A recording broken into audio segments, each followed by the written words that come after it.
ఎవరూ రావట్లేదు. చంద్రబాబు నాయుడు గారు మీ పోలీసు ఎస్పీలందరికీ ఇన్స్ట్రక్షన్స్ ఇవ్వండి, పిచ్చి పిచ్చి వేషాలు వేయొద్దు అని. నా వెహికల్ ఆపుతారా? 22 సార్లు నన్ను కలడానికి వచ్చి మీరు ముఖ్యమంత్రి కానప్పుడు ఈయన ఎలాగ ఆపుతున్నాడు ఈ పోలీసులు? మీరు మంచి చేద్దాము అంటే రాష్ట్రాన్ని కాపాడడానికి సిద్ధంగా ఉన్నాను. కూడా వెహికల్ చూపించరా?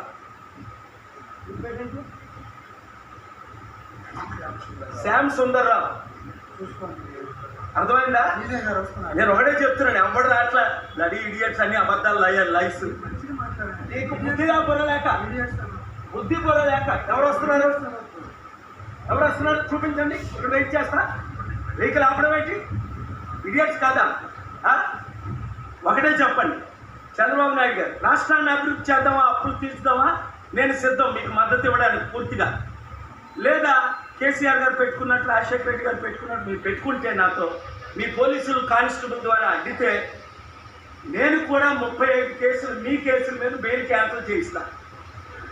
అర్థం చేసుకోండి. నేను స్టార్ట్ చేశాను అనుకోండి, రేవంత్ రెడ్డి పారిపోలేదు, కేసీఆర్ పరిగెట్టిస్తే మీరు పారిపోయారు. నేను మీకు గౌరవం ఇస్తున్నాను.